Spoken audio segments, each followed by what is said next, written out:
Hey, how's it going, guys? Welcome back to another episode of Paintbology 101 with your Professor Joe Barrett, teaching you a little bit of textbook paintball. Today's going to be part 2 of Snakeside Breakouts. Last time I told you guys just how to basically give a little bit of variance and route so they can't predict where a player is going to, not always having the front player being the widest guy out. Right now I'm basically going to build upon the Snakeside Breakout in terms of secondary moves, audibles, and basically ways to perfect it once you've learned how to break out on that side of the field. So basically I want to explain right now is textbook paintball moves.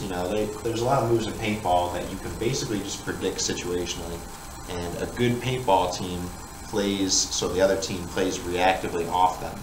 You want to attack first and basically dictate the pace of the game and have the other team try to react to you. A very good team or very good players are able to anticipate exactly what those reactions are going to be and make the win that much easier based off it. For example, when you shoot a wide player off Snakeside off break, you can almost guarantee the second or third player in, the insert or the back guy, depending on where the insert ended up off break, are going to try to fill back out to that side of the field. No team is going to try to win with around half of the field or less. Basic paintball ideology is take as much field as possible, spread it, and find better angles that way, and it's easier to win. So you can basically guarantee that somebody is going to re-spread that field, most likely to the corner for damage control to get a second guy out of that back center this way and then come up the field, but he might just attack right back into the snake depending on the player, their tendencies, or the way the layout plays. So basically, how to play that reaction is knowing that someone is going to refill that spot. You're going to move to a spot where you can anticipate that fill and guarantee the free kill. I like to call it a free kill because you're not risking a gunfight, you don't have to get dominance back, you don't have to work to another spot, you don't have to move. Basically, you're going to get this other kill off of your first kill as long as you just think about it, or as long as you know this basically, so you don't have to think about the game. That's what I'm basically trying to do here, is make it a subconscious move that just happens. If A, then B. Because paintball can be very equational if you look at it without all the individual little styles added to it by the players in their bunkers. If you look at the big picture, it can be taught textbook because little tendencies like this always happen in the game. Nobody puts all 5 of their guys up the center of their field on a layout because that's stupid. The other team's going to be much wider than you, have more field around you, and unless you're ridiculous gunfighters, you're not going to win that game. So when I shoot that front player off break, and I know if A, I shoot the front player, then B, a player is going to fill, I'm going to want to put myself in a better position to get that kill or to contain that side so it doesn't get refilled. Either one of those win, basically. Hopefully I get him on a G, that's bingo 2 at least. Hopefully somebody shots him on the other side of the field. But on that side of the field, that's bingo 2. If I lost no one, I'm in a 5-on-3, and just bodies alone, I should be winning that point pretty much no matter what every time. But there's equations like this basically all over the field that I could point them out. So if you don't get that kill, basically if I get that kill, first one, A, then B, I'm going to move to a better spot to contain that side of the field. If C, the player never tries to run out and spread this side of the field because he's smart enough to know he doesn't want to throw his body away, then all you do is sit and do this one job. You don't switch around, you don't look for kills, you don't probe, you don't wrap. There should be someone over here, not the snake front player, someone moving, but there should be someone over here that knows my job is now to contain snake side of the field, and that's all they do. And whether they get a kill or the game ends with them just shooting their pack dry at that wall and no one ever filled wide on that side of the field, they did their job right, and that's a win for them. So let's talk about basically common sense A to B moves and where they should be coming from. Here's another one. So if I am this secondary guy, the 2, let's say you have your 1, your 2, and your 3 went to the guy who tried to go snake off break. And you shoot someone downfield, your 2 does not move up the center of the field to cut this off. It should come for your 3. Let me explain why. Your 3 goes to move into the snake, and he gets G. Your second guy moved up the field to cut it off from that much closer. He wanted to be up here to shoot this limit. Now, your problem is, your second snake attacker is not in a spot where he can reinsert into the snake. At that point, he was pretty much hoping his snake player was going to stay alive or make it in there and start getting up that side of the field while they were dead. But if the other team has shooters that are containing him still, and you make a move up the middle too early, now your back player is going to have to basically either do damage control across behind you, and the problem with that is if you lose somebody on the other side of the field, your back, your central player he's responsible over there as well. That's why you call these guys the 2s, because although you could lose a back guy and these guys can cut through the center of the field, they can close through the center, whatever, there's a reason they are the snake insert. And it's because eventually they are supposed to insert in the snake. So a good move for this guy, if you get this YG, would be if wide guy is killed off break, shoot your way to the corner and wrap and contain the outside. When you wrap and contain the outside, you're going to take away that much more space to live and fight out of their bunkers from the second guy out on this side of the field, or the third guy out, the insert at the back center, and now you're going to free up your back guy. See, when your third guy makes it into the snake or a wide spot, and your second player is able to get to the sides of the field and contain rather than heads up, your front player or your middle player is freed up to either follow a snake player in and look for hopper kills. You can start playing the other side of the field, or you can start going up the gut and start wrapping on people stuck in the pocket. And that's basically what you want to happen. This is going to get a little bit confusing unless I start erasing stuff. To finish that thought, if you shoot a wide guy off break and somebody should get up to a better spot in the field that locks it down that much better, it should be this third guy. It should be your middle guy going up the field. What that allows is for you to go up there and have the player who was already supposed to be doing that job from the get-go to do his job and not have a worry about losing their snake attack. You know, if you lose your snake guy, now you still have a second guy floating back here somewhere that can bump his way in, and your first guy can go up and, you know, get funneled into the middle of the field. But if your second guy goes up there and they decide to start containing this side of the field, now you're basically all going to be funneled up in the middle of the field, and that's not something you really want to do. So let's talk about another situation. Alright, so let's talk about more situations that you can break down into if A then B equations. You know, these are still just very basic fundamental things that you'll still often watch D3 or regional paintball teams not react and do immediately and then lose games because of it. And they seem simple and elementary, but if you can just take away the thought about it during the game and just make it an instant reaction, that's going to make it a lot easier for your team. And I kind of have to break that down a little bit further because, for example, if you lose this front guy off the break and you're the insert guy, you know you have to fill wide, but that doesn't mean you just instantly do what happens, because there could be somebody set up just holding a lane for you to go through. They're expecting that. You know, think back to the anticipation thing I was talking about. They know they're containing the side of the field. So it might take a little bit of fighting to get out of that bunker. It might take some timing. It might take watching, you know, till the paint goes down. It might take making it happen yourself and edging your way out to that corner. But the point is, one way or another, you know that if you don't inevitably get back out to this side of the field, you're going to lose on this side of the field. It might even take a while. You might be able to hold it if you have, you know, a good amount of paint and good, you know, zone control. But the side that you're going to lose on is the side that you have no presence on. So basically, you can still make it an argument that if something happens, this is what needs to happen. That's basically just how I'm going to sum that up. So let's talk about when your snake player is in the snake, what to do based off of where they are downfield. First thing you should know, obvious equation. If they get in the snake and you're the insert guy, you should be coming out to this corner if the corner controls the wire.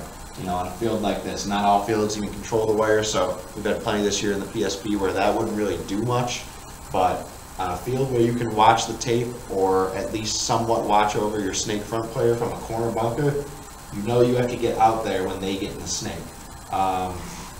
Let's say this snake has a gap in it somewhere. Maybe there's less of an argument to do that now because one of your midfield bunkers can shoot the gap and stop their snake player from moving any further. But on a straight ladder snake, the only place to stop movement at all is on the wire. So unless your snake front player is staying on the wire all game, which he probably shouldn't be doing, you need someone back here containing this tape side zone. Let's say no one gets in the snake with him. Now you basically kind of have, you know, free range. You need to come out behind him, but if nobody's out dead even with him, you can come out to a bunker, one bunker back behind him, and just stay heads up. If you've already shot the widest player out and the next nearest one is one bunker inside from you, like you're at this tower and he's at this can, then that's a good situation right there. That's a situation where that player is already running out of room in his bunker from your side of the field, and now he has to fight into your two guns to get out here while playing tight from the other side of the field.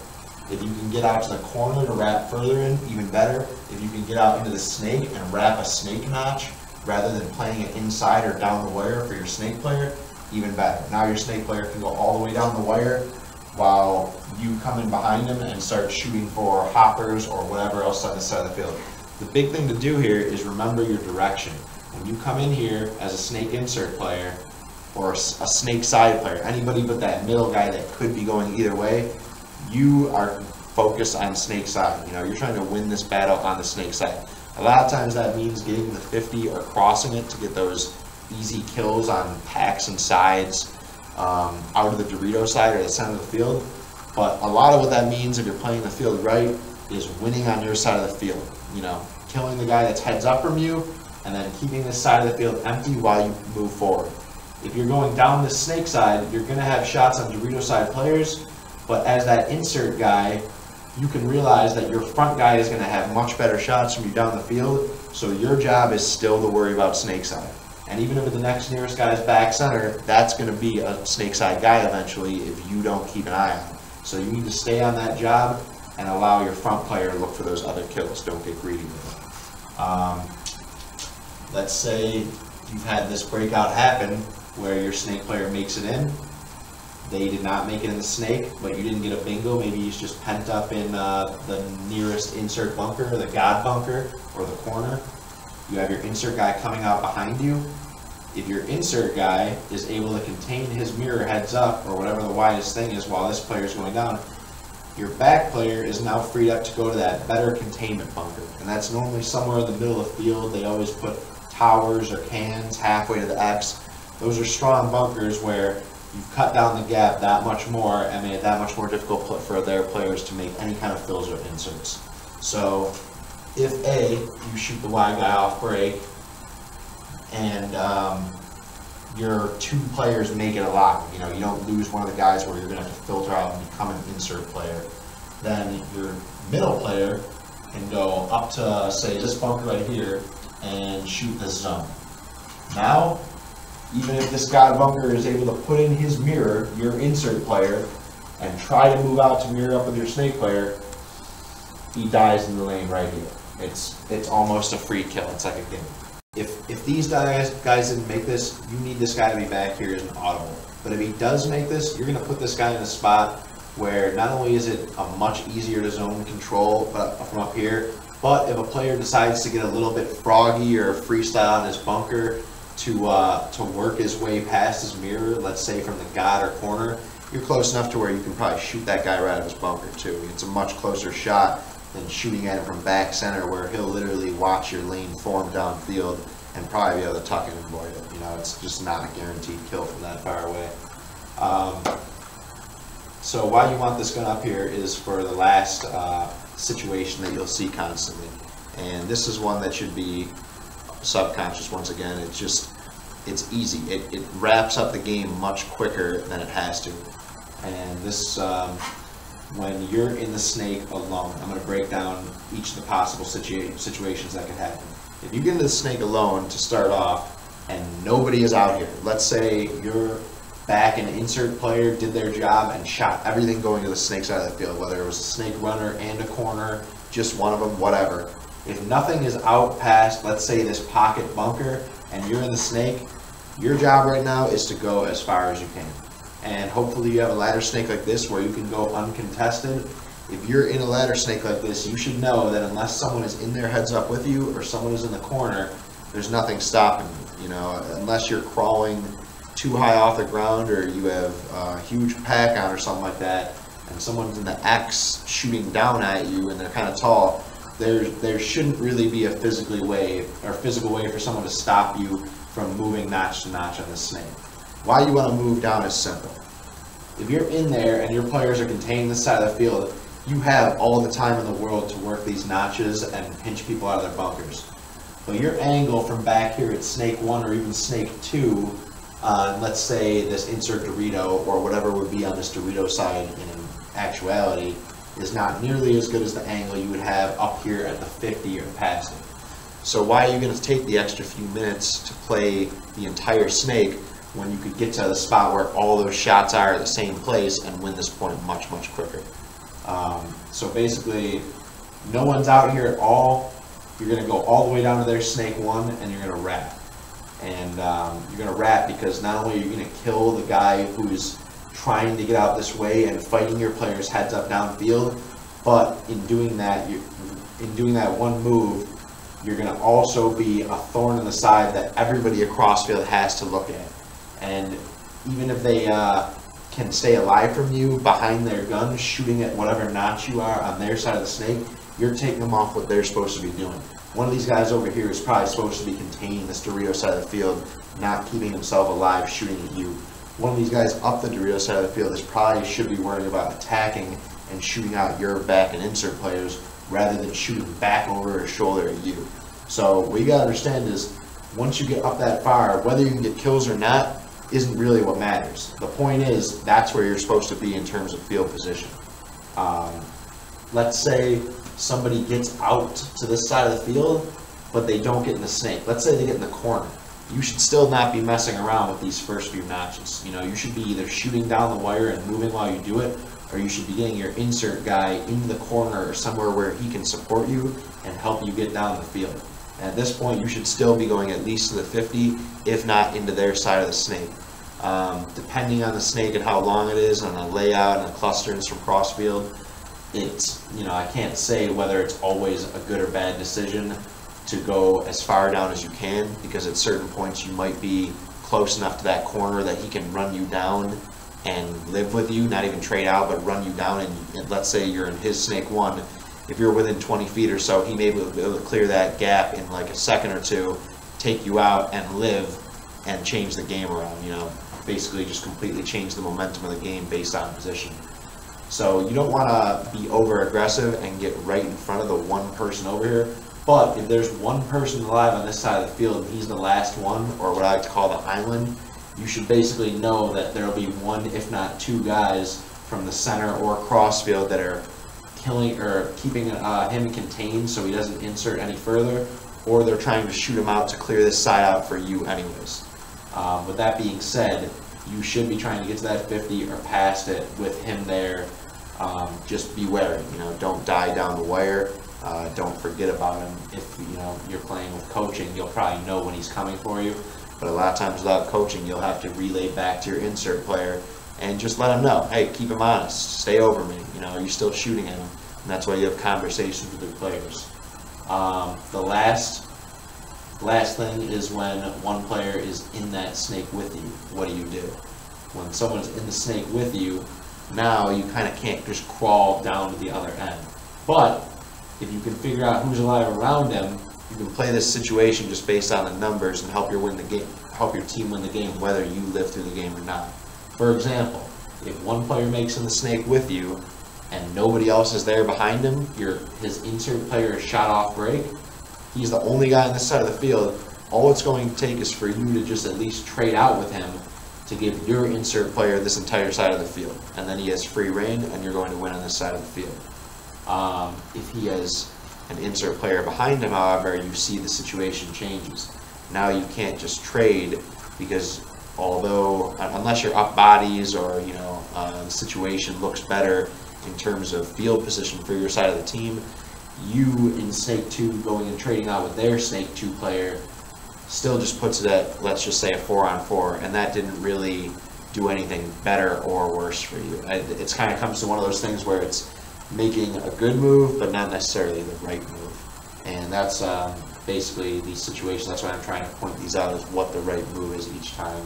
So if you have a second guy in front of you, you basically still want to beat him up the field. You want to beat him to the 50. Hopefully get those shots first while he's being contained. If you know he's not really being contained, or someone's not really able to contain him from your corner, or not out there in the corner to do it yet, then you need to get upfield, but you need to now play heads up with him, because he's the nearest threat. And why you're going to do that is because he's the guy who can quickly he's the closest to kill you. He can launch, whether it be on the highway and the tape, and come to at least try to trade out with you. Whereas if you're shooting across this Dorito player and he comes out to shoot at you, all you have to do is get low in that snake and you're going to live. He really can't affect you, yet you're affecting him because he has to think about you the entire time. So when there's 2 people alive or 3 people alive still on this side of the field, you as the snake front player need to still get up the snake as far as you possibly can, but then at that point you protect yourself from the nearest possible threat.